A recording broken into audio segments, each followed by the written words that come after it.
السلام علیکم ملګرو.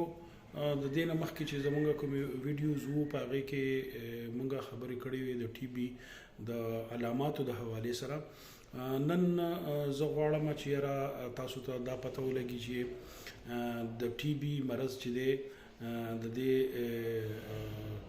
روکتام به څنګه کوو، یا مطلب دا دی چې د یو نه بل ته څنګه پکار ده چې بچ شو مونږ.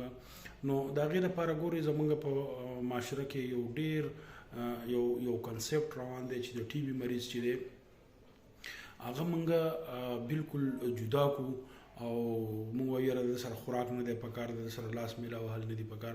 نو دا خبره بالکل پکار ده چې مونږ له ذهن نه وباسو. او زه د دې ویډیو مقصد زما دا دی چې یاره تاسو ته دا پته ولګي چې ټي بي چې دی دا د لاس میله وهلو نه یا د یو ځای خوراک نه د دې نه لګي. د ټي بي مریض له پکار ده چې د په هواداره کمره کې وي، سپیشلی په نن سبا موسم کې که موږ وګورو نو یخنیانې دي، نو کوشش دا پکار ده چې کمره لږه هواداره وي او کم از کم په ورځ کې په هغې باندې څه لږ ډېر نور لګي. نو ځکه چې د ټي بي کوم جراثیم چې دی دا د رڼا نه او د تازه هوا نه یریږي او د هغې نه تښتي.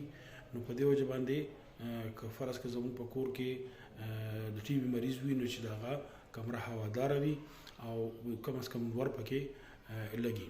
د هغې نه علاوه د ټي بي مریض له پکار ده چې په اولنۍ میاشت کې د دوایانې چې کومې دی خوري چې د ماسک استعمال خامخا وکړي، چې یاره دی کله ټوخیږي یا مطلب دا دی پرنجي کوي نو چې بل کس ورته مخامخ نه وي، یا مطلب دا دی که فرض کا ټوخی کوي او ماسک سره نه وي نو هم پکار ده چې موږ داسې په څنګل کې ټوخی کوو. او بیا مطلب دا چې د دې لږ شانتې احتیاط ډېر ضروري دی، ځکه چې که موږ وګورو زموږ کتابونه موږ ته دا وایي چې یو د ټي بي پازیټیو پیشنټ چې دی هغه موږ له په کال کې د 10 نه واخله د 15 پورې مریضانو پورې نور مریضان راکوي او دغه شانتې دا په دې وجه باندې زیاتیږي. نو ملګرو بس د دې نننۍ ویډیو زما همدغه مقصد و.